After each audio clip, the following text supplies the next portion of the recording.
വായനാശീലം പഠിച്ചത് സാറിൽ നിന്നാണ്. സാറാണ് എനിക്ക് വായനാശീലം. അപ്പൊ മാഷ ഞങ്ങളെ കൊണ്ട് ഫ്രീ ആയിട്ടാണ്, കാശൊന്നും കൊടുക്കാറില്ല. ഫ്രീ ആയിട്ട് ഞങ്ങൾക്ക് എപ്പോഴും കൊണ്ടുവന്നത്.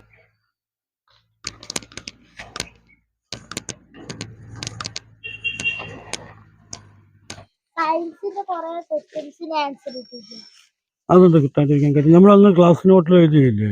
ക്ലാസ് ഇല്ല ഇല്ല കുഴപ്പമില്ലമ്മ. ഇല്ല വരി ഇല്ല കുഴപ്പമില്ല. ഇല്ല. മാഷേ ആ നമസ്കാരം. എന്താണ് പിള്ളേരായിട്ട് കുശലം മറിച്ചിലാണെന്ന് ഇല്ല തോന്നുന്നു. നമ്മുടെ മക്കളല്ലേ എല്ലാവരും. നോക്കിക്കോളെ. ഒന്ന് തരാണ്ട് മാഷ ബുക്ക്, അത് വായിച്ചു. സാറ് കൊണ്ടുവന്ന അങ്ങനെ ഞാൻ നിറയെ ബുക്ക് വായിച്ചു. സാറ് പുണ്യേട്ടൻ വായനശാല. കൂട്ടുകാരെ, രാജേഷ് വടക്കഞ്ചേരിയാണ്. പുതിയൊരു വീഡിയോയിലോട്ട് സ്വാഗതം. ഞാനെന്നുള്ളത് കോട്ടായി എന്ന് പറയുന്ന സ്ഥലത്താണ്. പാലക്കാട് ജില്ലയിലാണ് ഈ സ്ഥലം. ഇവിടെ ഒരു വ്യത്യസ്തനായ അധ്യാപകനുണ്ട്, അജേഷ് മാഷ് എന്ന് പറയുന്നത്. മരണത്തോട് മല്ലിട്ട് ജീവിതത്തിലേക്ക് വന്ന് ഇന്ന് ഒരുപാട് കുട്ടികൾക്കും മുതിർന്നവർക്കും എല്ലാം വായനയിലൂടെ, പ്രത്യേക ഒരു രീതിയിലൂടെ വായനയുടെ ലോകത്തേക്ക് എത്തിക്കുന്ന അജേഷ് മാഷിനെയും അവിടുത്തെ കുറച്ച് വിശേഷങ്ങളും നമുക്ക് കാണാം. വരൂ.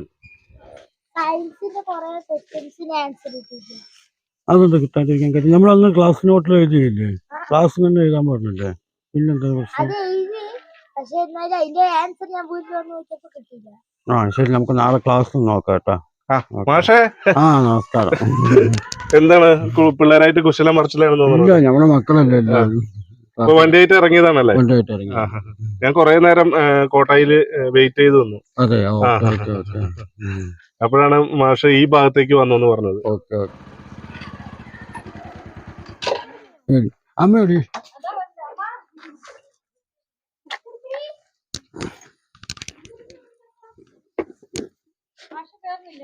ഇല്ല കേറില്ല ഞാൻ. ഇല്ല ഇല്ല കുഴപ്പമില്ലമ്മ. ഇല്ല വരി ഇല്ല കുഴപ്പമില്ല. ദിലീപ് വന്നതുകൊണ്ട് പുസ്തകം നോക്കിക്കോളാം. നോക്കിക്കോളാം. ഒന്ന് തരാണ്ട് മാഷ ബുക്ക്, അത് വായിച്ചു. ആ ആ ആ ഇത് ദിലീപ് വന്നതാണ്. ആ ബുക്കുകള് ആ രാജൻ കേസ്. മാഷേ നമസ്കാരം. എന്തൊക്കെയുണ്ട് വിശേഷം? ഉഷാറായിട്ട് പോകണം. ഉഷാറാണ് മാഷേ. അപ്പൊ ഞാൻ വന്നത് മാഷിന്റെ കുറച്ച് പ്രത്യേകതകൾ ഉണ്ടെന്ന് അറിഞ്ഞു. നമ്മുടെ സുഹൃത്ത് മുരളിയാണ് പറഞ്ഞത്. മാഷിന്റെ കുറെ പ്രത്യേകതകളുണ്ട്. ഈ പുസ്തക വണ്ടി എന്നുള്ള ഒരു ഏർപ്പാടായിട്ടാണ് മാഷ് ഇങ്ങനെ ഇപ്പൊ പോകുന്നതെന്ന് പറഞ്ഞു. അതെ അതെ. അപ്പൊ അതിനെ കുറിച്ചൊക്കെ കൂടുതൽ അറിയാൻ വേണ്ടി വന്നേക്കാണ്. Okay sir. മാഷിന്റെ പേര്?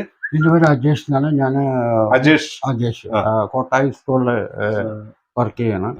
സയൻസ് അധ്യാപകനാണ്. അപ്പൊ ഈ പുസ്തക വണ്ടി എന്ന ഈ സംരംഭം അല്ലെങ്കിൽ ഈ പദ്ധതി എങ്ങനെയാണ് ഇത് തുടങ്ങിയത്? അച്ഛന് കുറെ ബുക്കുകൾ ഉണ്ടായിരുന്നു. അച്ഛന് സ്വന്തമായിട്ട് കുറെ ബുക്കുകൾ ഉണ്ടായിരുന്നു. ആ ബുക്കുകൾ വീട്ടിൽ തന്നെ ഒരു ഷെൽഫിൻ്റെ ഉള്ളിൽ അടച്ചു വെക്കുന്നത് ഞങ്ങൾക്ക് ഇഷ്ടമുണ്ടായിരുന്നില്ല. അച്ഛനും ഇഷ്ടമായിരുന്നില്ല. അച്ഛൻ മരിച്ചുപോയി. അച്ഛനും ഇഷ്ടമുണ്ടായിരുന്നില്ല. അപ്പോൾ അത് ഒഴിവാക്കാൻ വേണ്ടിയിട്ടാണ് ഞങ്ങൾ എന്ത് ചെയ്തത്, ഈ പുസ്തകമായിട്ട് ജനങ്ങൾക്ക് എത്തിച്ചു കൊടുക്കുക എന്നുള്ള ആ ഒരു കൺസെപ്റ്റിലാണ് നമ്മളിത് സ്റ്റാർട്ട് ചെയ്തത്.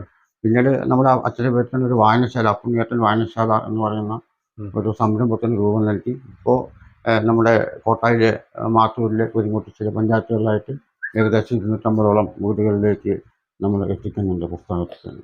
അപ്പൊ മാഷ് പിന്നെ ഒരു മരണത്തോട് മല്ലിട്ടിട്ടാണല്ലോ ഇങ്ങനെ ഒരു ജീവിതത്തിലേക്ക് വന്നത്. അതെ അതെ. എന്തായിരുന്നു അസുഖം? എങ്ങനെയാണ് അത്? എനിക്ക് ബ്രെയിൻ ട്യൂമർ ആയിരുന്നു. ഒരു 50 തവണ സർജറി ചെയ്തു. അത് സർജറി എന്ന് വെച്ചാൽ ഒരു റേഡിയേഷനൊക്കെ ചെയ്ത് ജീവിതത്തിൽ ഭയങ്കര ബുദ്ധിമുട്ടുകൾ അനുഭവിച്ചിട്ടുണ്ടായിരുന്നു. ഏകദേശം 10-35 ലക്ഷത്തോളം രൂപ എനിക്ക് വേണ്ടി ചെലവാക്കി. അത് നമ്മുടെ കയ്യിൽ ഉണ്ടായിട്ടല്ല ചെലവാക്കിയത്, നാട്ടുകാർ. ഞാൻ പഠിപ്പിച്ച കോളേജ് കുട്ടികൾ, അതുപോലെ തന്നെ ഞാൻ ജോലി ചെയ്തിട്ടുണ്ടായിരുന്ന KSB അവിടെ ഒരു കോൺട്രാക്ട് ജോലി ചെയ്തിട്ടുണ്ടായിരുന്നു. അവരൊക്കെ കൂടി കോൺട്രാക്റ്റുകാർ, പിന്നെ അച്ഛൻ്റെ പൊതുപ്രസ്ഥാനത്തിൻ്റെ ആളുകൾ, ഈ നാട്ടിലെ ജനങ്ങൾ, നല്ല എല്ലാ ജാതിയിലും എല്ലാ മതത്തിലും എല്ലാവരും ആൾക്കാരും ചേർന്നിട്ടാണ്. മാഷൊക്കെ അത് പറയുമ്പോൾ തന്നെ ഒരു മനസ്സിലൊരു അതെ അതെ, തീർച്ചയായിട്ടും എൻ്റെ മനസ്സിൻ്റെ ഉള്ളിൽ ശരിക്കും അവരെല്ലാവരും കൂടി തന്നിരിക്കുന്നത് തിരിച്ചു തന്ന ജീവിതം. ഇനി ബാക്കിയുള്ള ജീവിതത്തിൽ ഞാൻ എത്ര പ്രവർത്തനങ്ങളായിട്ട് മുന്നോട്ട് പോകണമെന്നാണ് ആഗ്രഹിക്കുന്നത്. മോളുടെ പേരെന്താണ്? ദേവനന്ദ. ദേവനന്ദ. എന്താണ് മാഷിനെ കുറിച്ച് പറയാനുള്ളത്? ഞാൻ വായനാശീലം പഠിച്ചത് സാറിൽ നിന്നാണ്. സാറാണ് എനിക്ക് വായനാശീലം വളർത്തിയെടുത്തത് സാറാണ്. കഴിഞ്ഞ 2 വർഷമായിട്ട് സാർ എനിക്ക് പുസ്തകങ്ങൾ കൊണ്ടുവന്ന് തരുന്നുണ്ട്.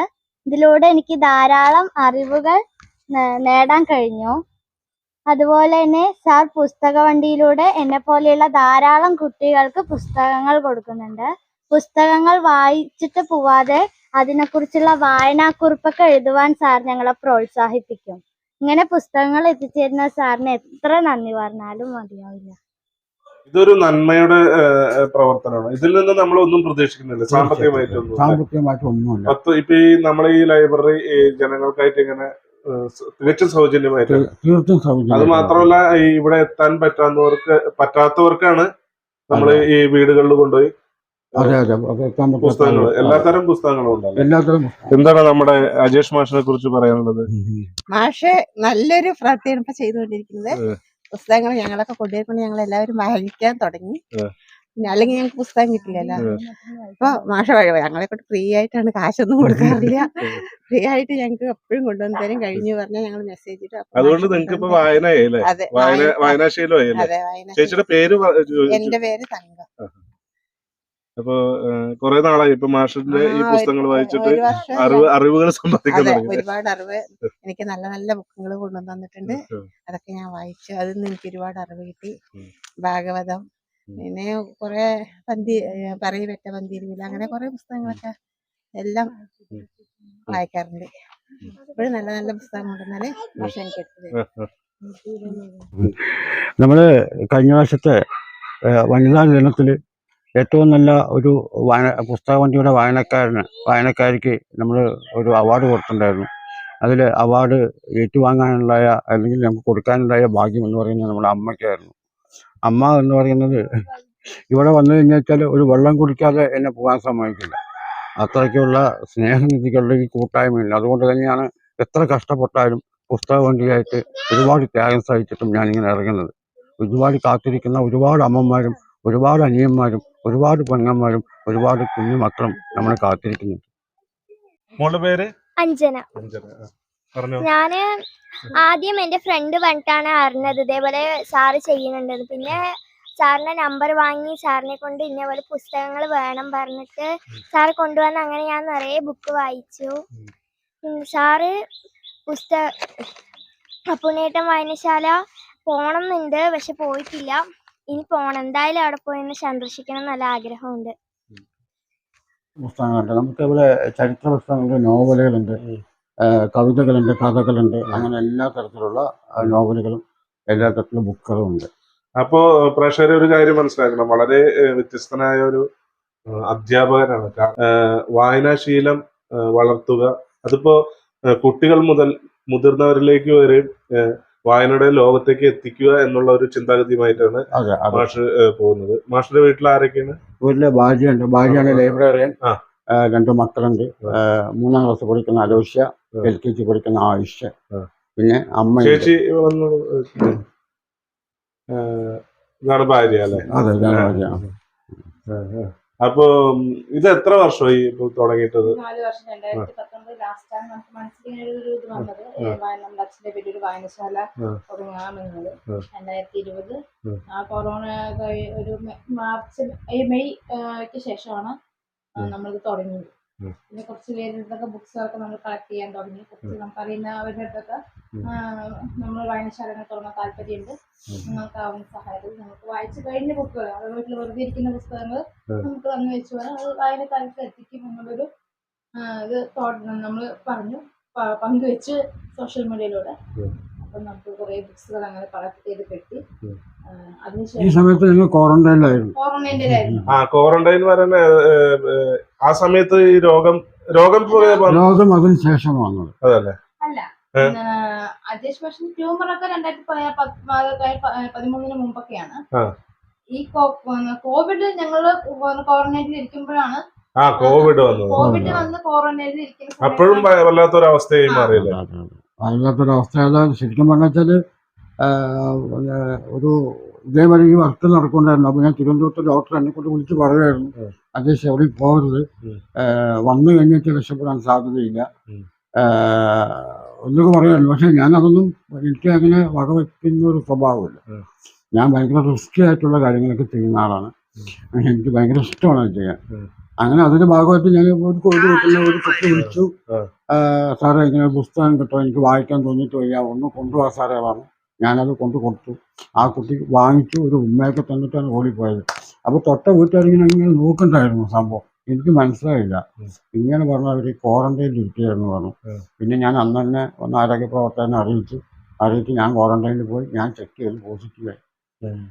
പിന്നെ അതിൻ്റെ ഒരു ഭാഗമായിട്ട് ബുദ്ധിമുട്ടൊക്കെ ഉണ്ടായിരുന്നു.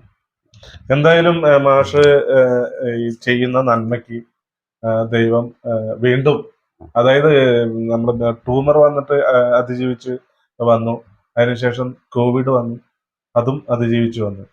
ഇനിയും ഒരുപാട് ഇതുപോലത്തെ വ്യത്യസ്തമായ സംഭവങ്ങൾ ചെയ്യാൻ, കാരണം ഇന്ന് വല്ലാത്തൊരു ലോകത്തേക്കാണ് അതായത് നമ്മുടെ ജനറേഷൻ പോയിക്കൊണ്ടിരിക്കും. ഇപ്പൊ യങ് ജനറേഷൻ പോയിക്കൊണ്ടിരിക്കുന്നത്. അങ്ങനെയുള്ള ഈ കാലത്ത് മാഷിനെ പോലെയുള്ളവരുടെ ഈ നന്മ എന്തായാലും ജനങ്ങളിൽ എത്തിക്കട്ടെ. മാഷിന് എല്ലാവിധ അനുഗ്രഹങ്ങളും ആശംസകളും നേരുന്നു. Okay, thank you sir.